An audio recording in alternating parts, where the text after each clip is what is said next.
Hey everybody, welcome back. You're in the kitchen with Elisa. And today we're gonna be putting together a couple of things to make a really nice Sunday dinner. The first that we're gonna be doing is a homemade pico de gallo style salsa. Wow, that's a mouthful. Let's see if I can try not to say that again. Okay, so I pre-chopped our ingredients just so it'd be a little bit easier to assemble them in real time. Let me grab salt. I of course forgot one thing because I can't remember everything. That would be crazy. Okay. I pre-chopped our ingredients. So a couple of things. I use red onion because that's what I have today. So if you want to use white onion or yellow onion, use whatever you have. These are ingredients that I got on sale, including the cilantro that was on sale. So really good deal. We're gonna be doing two things with that today. But first and foremost, I pre-chopped everything. I chop my onions pretty small. The reason being, I don't like a big chunk of onion in my pico de gallo. If you want them bigger, chop them whatever size you want, baby. I also have only half of a serrano pepper that I de-seeded so that it's not super spicy because I'm cooking for two people and the other person I'm cooking for today does not like spicy. We have some chiffonade done herb, which is cilantro. So chiffonade is when you roll up the leaves and then you slice them because it leaves less bruises and it kind of keeps them a little bit more green. And then our main star of the pico de gallo style salsa is gonna be our tomatoes. So I have two Roma style tomatoes, but whatever tomatoes you want, you just want the ratio to be right. You want double tomatoes, but you have onions. So, and then kind of whatever else you wanna throw in there, whatever ratio you want. So this is only for two people. So this is gonna be for like 2 days worth of pico de gallo. You don't have to do more than this. You can double this, you can triple this, whatever you kind of wanna do, however many people you're cooking for. I just want to have like a nice little pico de gallo to go with the rest of my dinner that I'm going to be cooking today. So a nice little fresh on top. So let's get some onions in there.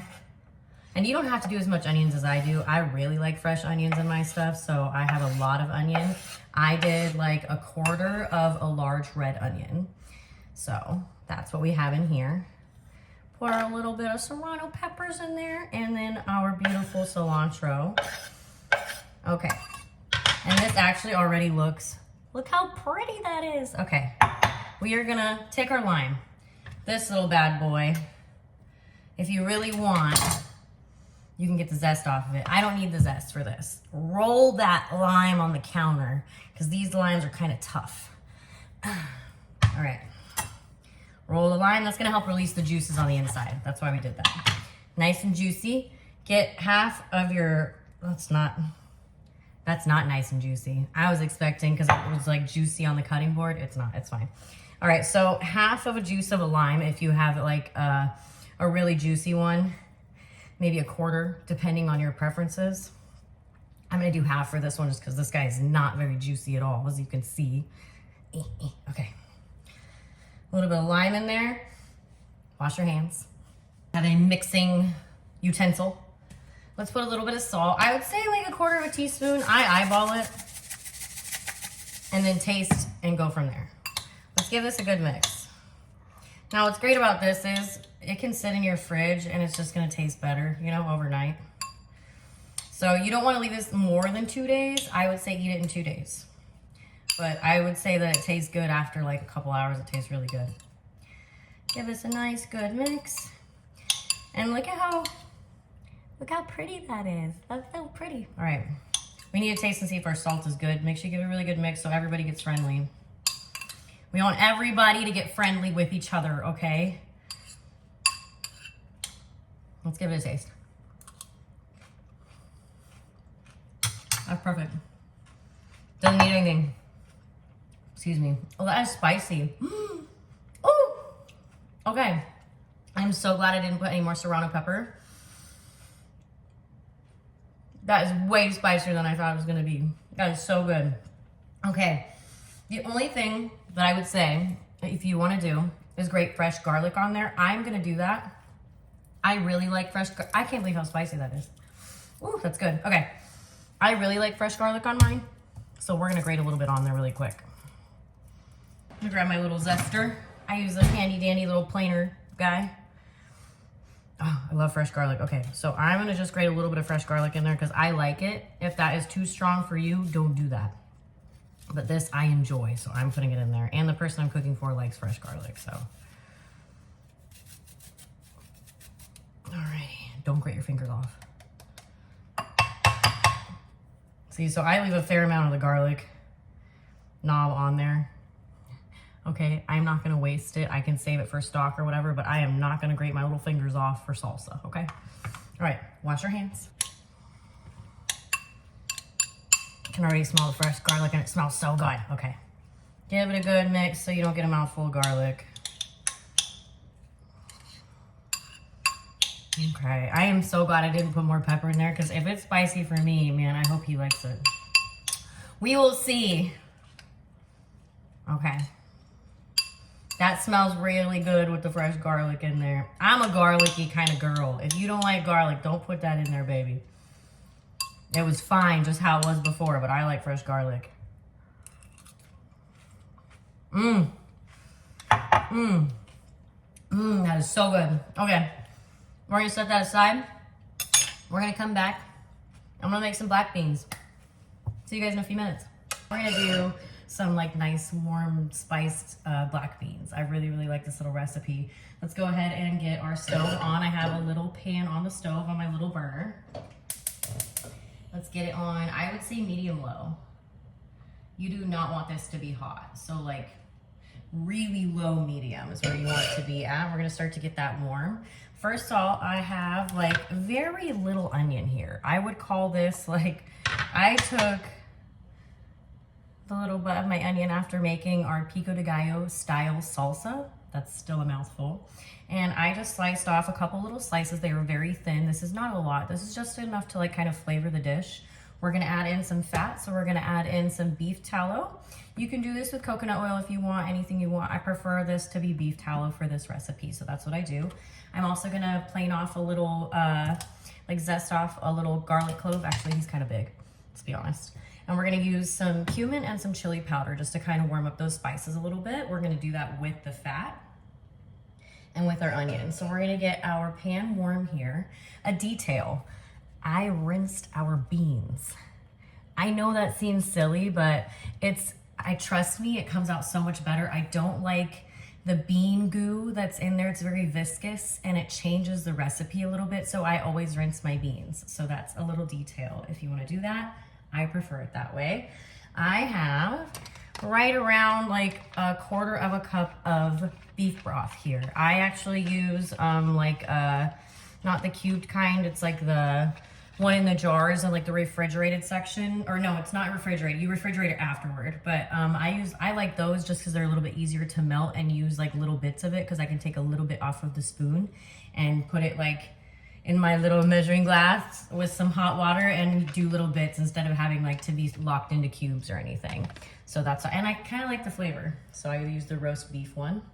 Okay, our pan is to temperature. So let's go ahead and get some beef tallow in there. I do like a nice big spoon. You don't have to do that much. I like that because I need that to toast my spices. It's for me, it's not that big of a deal. It's just beef fat. So if you don't want to do that much, do a little less. That was, I would say, like a whole tablespoon. So if you don't want to do that much, don't do that much. Okay, now we're gonna get our little bits of onion in here. You want to hear that sizzle, but you don't want it to like burn, okay? We're gonna get a little bit of cumin in here. I would say like a quarter teaspoon. And the same thing with your chili powder, depending on your flavor preference and how much, you know, spice you want. What the heck? There's almost nothing coming out of there. There we go. There we go. I would say like closer, maybe I did closer to a half a teaspoon with the chili powder. The cumin is strong, remember that. Get it toasty with the fat. So the reason that we're doing that is it's gonna wake up those spices really, really well. Makes it taste better. Let's let those onions get soft and translucent. Those spices smell really, really good toasted. Let's get our garlic in there.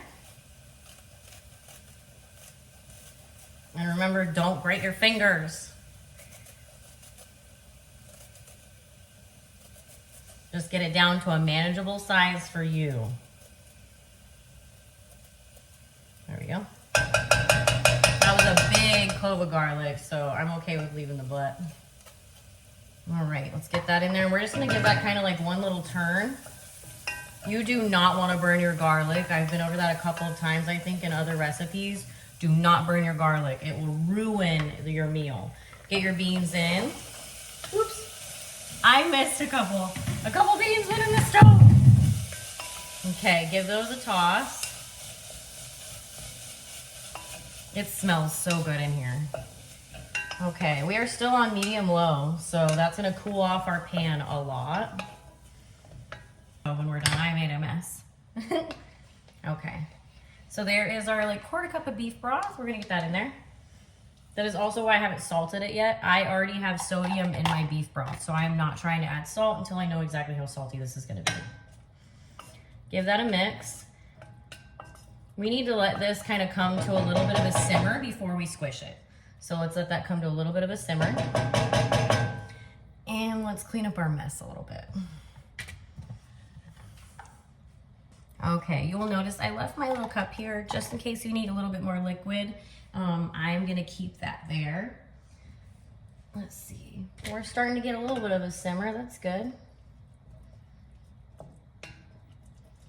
And it smells so good in here, you guys. Toasting those spices really wakes them up and just like elevates that flavor so much, and that's why this step is super important. Also, make sure that your onions are translucent. That's why I did them very thin so that they cooked really quickly, so this meal kind of came together fast. If you have them cut thicker, you need to make sure to cook them a little bit lower and slower so that they become translucent and soft before you get your beans in, because they might not ever get to that point, and you do not want to have raw onions in your yummy cooked beans. You don't have to use beef broth. If you want to use vegetable broth, you can use that. I also know people who use milk. I can't use milk personally just because it hurts my stomach. But you know, if you want to try that, go for it, and please let me know how it turns out. But you're gonna have to watch your temperature, because that changes things a little bit, doesn't it? We're cooking milk on the stove, we have to really watch it. So if you're gonna change that part of your recipe, make sure you pay attention to that, okay? We're gonna go ahead and mash it. So I have my handy dandy little potato masher. This guy has really cool little tiny, like it's almost like a potato ricer instead of a potato masher with the traditional zigzags. I'm not a big fan of those. I think this comes out so much better. So if you can find one of these online, amazing. This one I actually got from my grandmother, so I can't tell you where to get this one exactly, but I do know that if you go to little kitchen depots, they have similar ones, and you can also find them on Etsy, and you can find them on eBay. So all right, we are simmering. Let's give it a mix. I swear I speak English. Okay, really important detail. Turn it down. I'm gonna go to the lowest setting I can. We just went from like beans with liquid to this texture.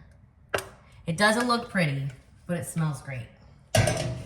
All right, and I need a little bit more liquid, and that's why we saved this little guy. I would say that's another 3 tablespoons, not quite a quarter cup, so another like three tablespoons of water back in. There we go, that loosened that up a little bit. All right, and I like to garnish this when it's done simmering for a little bit. I like to let that simmer for like, I'd say 20 to 35 minutes, just until you let all the flavors come together and the beans get nice and soft and cooked through. You can let it cook for longer as long as you leave it on low and you mix it often. So I like to garnish this with a little bit of cotija cheese if you have it. If not, you can always just do like a little bit of feta if you want on there with like a little bit of fresh cilantro. If you have that soap gene thing, don't put any cilantro in there. But I like these beans, they come out really good. I like just a little bit of like crumbly cheese on top. That comes out really good. The cotija has like a nice, like bright, like briny almost flavor, and I feel like that goes really well. That tangy is the word I'm looking for. And I feel like the next best thing to that is feta. It's not even close, okay? And I know that it does not taste the same, but it's gonna be the next best thing if you can't find that cheese. So all right, This is what we look like. Smells amazing. Let's go ahead and give it a little flavor test here. We need to see if we need to add some salt because we didn't add any salt yet. That's perfect.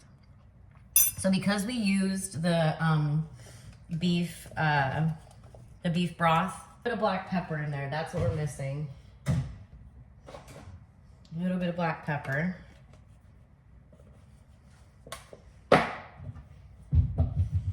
Give that a mix. Give that another taste.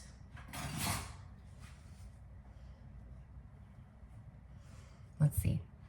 Don't burn your mouth.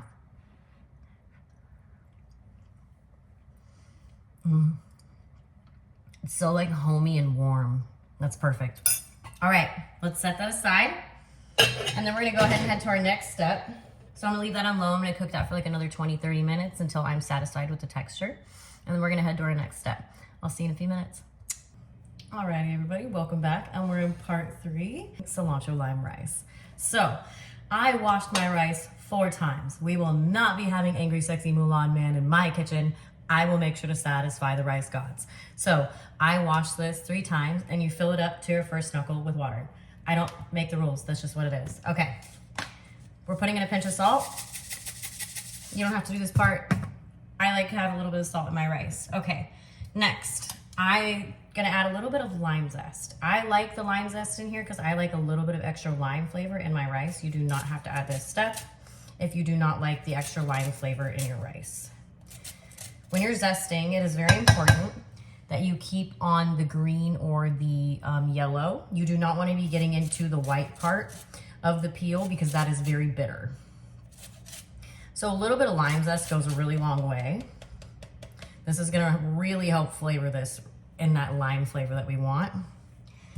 Let's do the other half of our lime from earlier.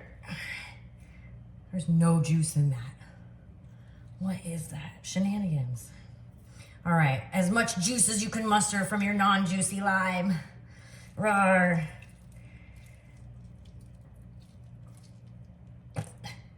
I got it right in my face. It's all over my glasses, look. Okay, what's that? That's okay. Listen, that's right. We got lime juice in here, okay. Not too much, just enough, okay. Wash your hands. So, I cleaned off some cilantro. Make sure you wash your cilantro good because it's usually covered in like mud. So I'm gonna put the whole stick in here. I'm going to retrieve that stick out later. So let's go ahead and get our stove on. Now for this part, you kind of want this first part to be like on higher because you want it to simmer. So we're gonna do like medium high. We're gonna let our cilantro lime rice come to a simmer. After it comes to a simmer, we're gonna turn it all the way down. We're gonna put the lid on it and we're gonna let it sit there for 20 minutes. Make sure you set a timer. After 20 minutes, turn it off and pull it aside. You will then pull your cilantro stem out of your rice and you're gonna fluff it with a fork. Then you can add in some freshly sliced cilantro right back into your rice and see if you like the lime profile. If you want a little bit more lime juice, add a little bit more lime juice. But for now, we're gonna let that baby go and I'm gonna get back to you as soon as it's done and we'll taste it. Our timer just went off. I just removed our rice from the heat. Careful, don't steam burn yourself. Fish out your little stem that you have in there. Don't burn yourself. It's very hot.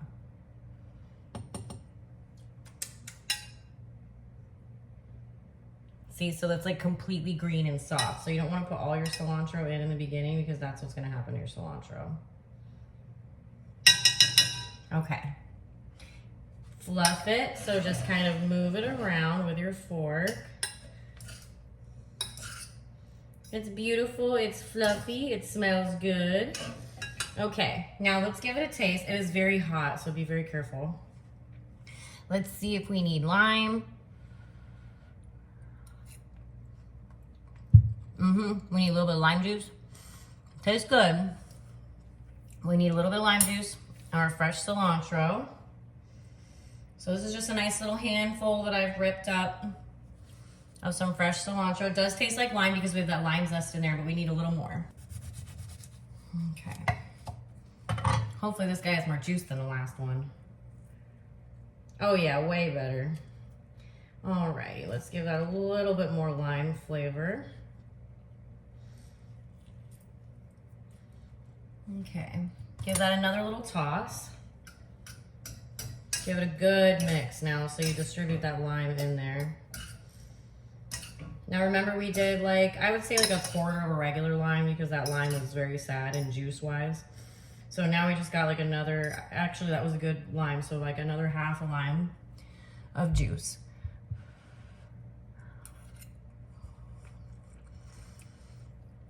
Very good, but we need just a tiny bit of salt.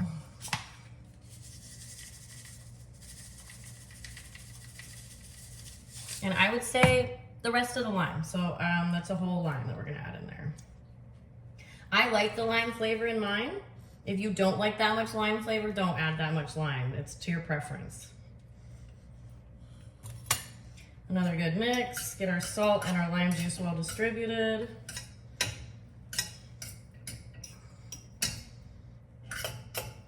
And add as much or as little cilantro as you want.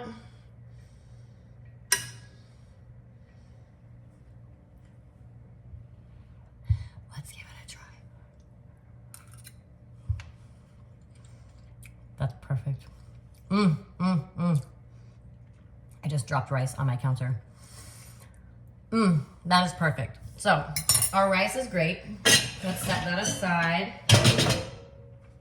Now, the next step that we're gonna do is I'm gonna move into some really nicely spiced sweet potatoes and we're gonna do our chicken. So let's clean up our mess and then we're gonna come right back. Very quickly, a tip for your rice. You may be tempted to want to open the lid to mix it. Don't do that. I'm telling you as somebody who knows, leave it alone. You're gonna get little spots of like undone rice and you'll have like half done rice and then half not done rice. So you'll be chewing and you'll get little like crunchy rock type textures and you're gonna hate it. I promise you. So just ahead of time, when you put your timer on and you put your lid on your lid on your rice, leave her alone. Don't touch her for 20 minutes. I know you're gonna be tempted to open the lid. Don't do it. Just leave the rice alone. So what we're gonna do is we're gonna have nice spicy sweet potatoes to kind of go with the rest of the meal. I have cubed up one whole sweet potato. Obviously, if you need more, please do more. And then I did like a quarter of a red onion, and we did really large pieces with this. They're much larger than my little sweet potato cubes. The reason being, it's gonna take them a lot less time to cook. So we want them to be much bigger. So they're gonna add to that sweet vibe with that sweet potato. So that's kind of why we're adding them in there. A little bit of red onion, sweet potato. They're both a little bit sweet, especially when cooked, just red onion when it gets sweet. I would say like 3 tablespoons of olive oil, and we're gonna add some honey.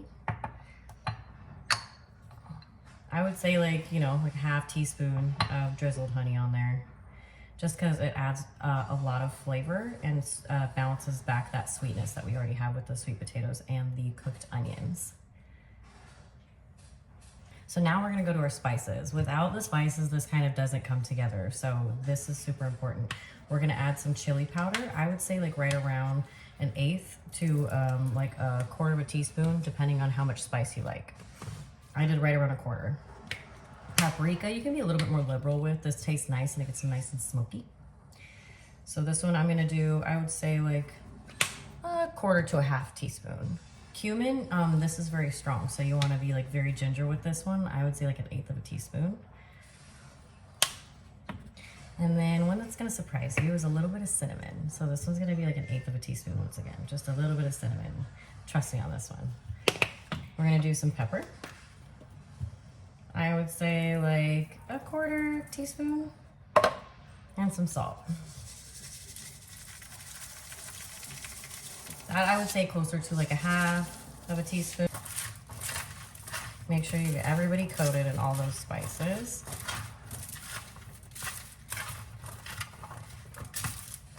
kind of break up your onions a little bit because they're going to be stuck together. Oh no. Runaway sweet potato. Okay. Make sure everybody gets covered in those yummy spices and the olive oil and the honey. Okay.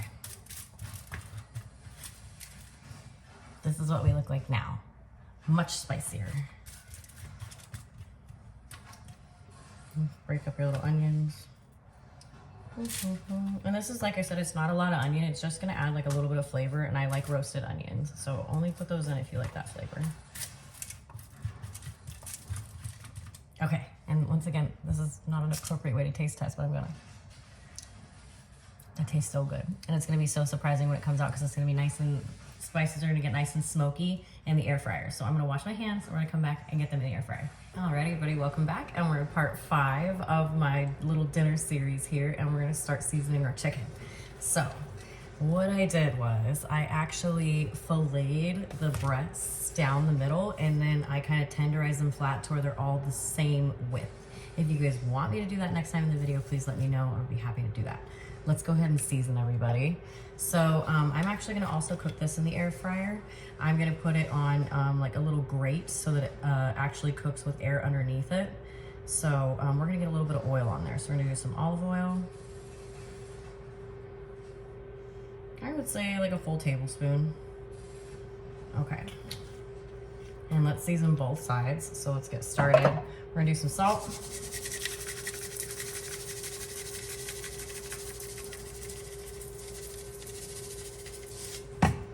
Pepper.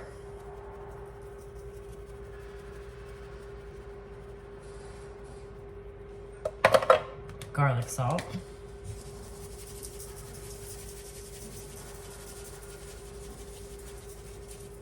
Oops. Oh wow, that garlic salt went that way. Onion powder.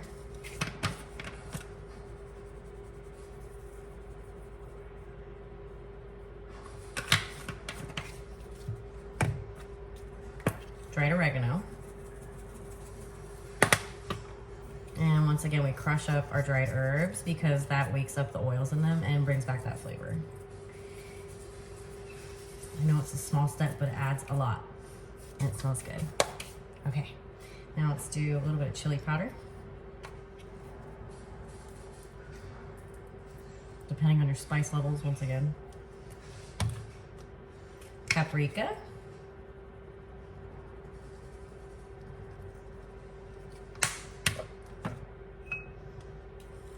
A little bit of cumin.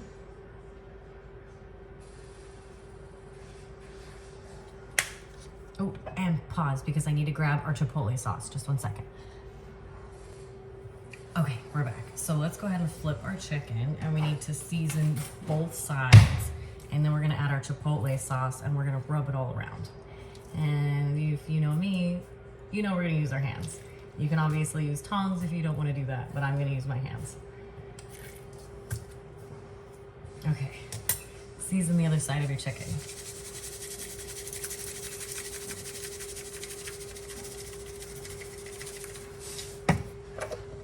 And I would say like for each of these, I'm doing like 1/8 of a teaspoon to a quarter, depending on your spice preference, until it comes to like the garlic salt and like the onion powder. That one I would say I'm definitely using like 1/4 to 1/2. I like to be very liberal with those spices.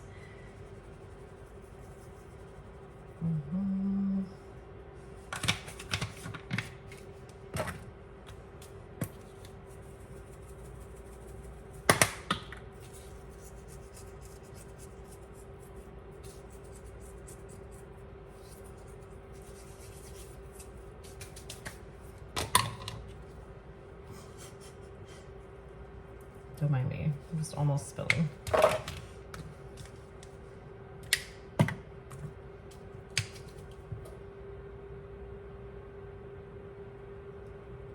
Remember, cumin's really strong, so keep that one to very, like your minimum. It can overpower your whole meal really quick.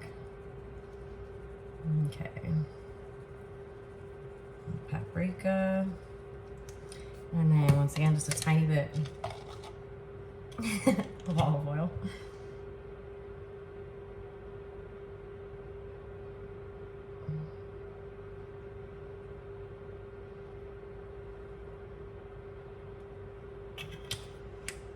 Okay, and with the Chipotle sauce, I actually buy a can of it, and then I put it into like a bag, and I divide it up.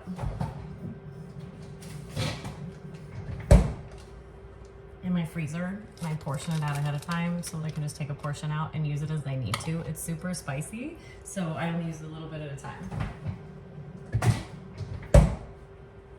Okay. It's nice and smoky, but it's also spicy, so just remember that. So with that one, that was like literally a half a teaspoon of sauce. I just want a little bit because I want it to add that nice smoky flavor. Okay, this is the part we're just gonna get in here with our hands. Get it all over everything. Mix it up really good so the chipotle gets all over. Rub it into every piece of chicken. Your hands are gonna be really gross. But I promise you, this is the best way to get the flavor all over the chicken. Look at that. That's flavor. Okay. Lay them out flat because we're gonna put them in the air fryer soon. Everybody is very well seasoned. Okay, wash your hands. So this is actually the grate that I use for my air fryer that I place my chicken on. So I already have grease on my chicken. If you didn't, please grease your thing so that your chicken does not stick. I arrange them on here to where they can be like nice and next to each other, but not touching. So if you can avoid them touching, that's best.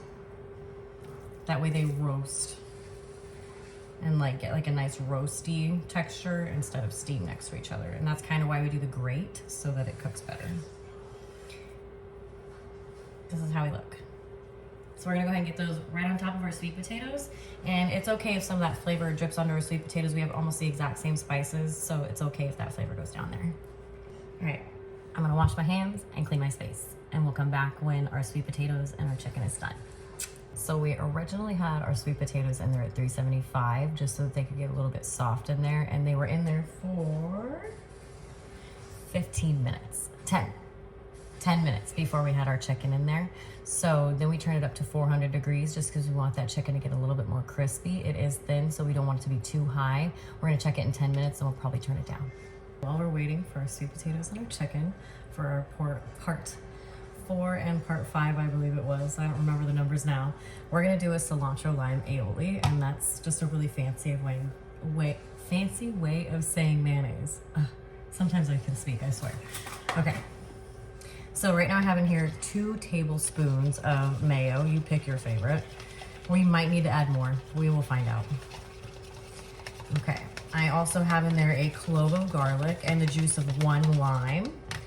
I had a matchstick of a serrano pepper that I minced up as tiny as I could. We're gonna get that in there. And I have some cilantro. Let's get all that in there.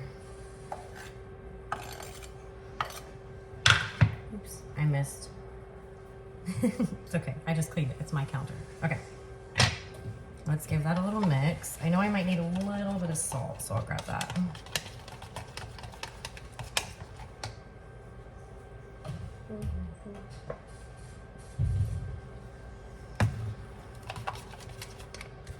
Let's give it just a little bit of salt here. Not too much, just a little bit. I would say just like a dash.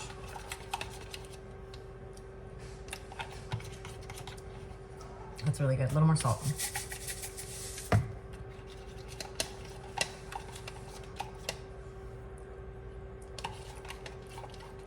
That's perfect. Okay, that's like a nice, bright, like little creamy sauce that you can have on the top, ready to go next to your pico de gallo.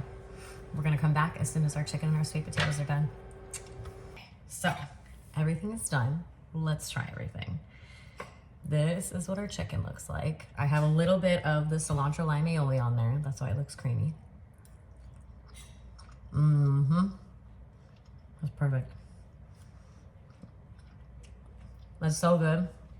We seasoned that perfectly, and I can taste the chipotle coming through just a little bit because I didn't want it to overpower. Let's get a little bite of our rice with some of our pico de gallo. Perfect. Our black beans. So good. And now, last but not least, look at our beautiful sweet potatoes. Those are so good. And that little bit of cinnamon on there, you can't really tell, but it adds a little something, I'm telling you. And then the sweetness of the onions. This meal comes together like really, really well. I hope you guys try it and let me know what you do different. Thank you for joining me in the kitchen.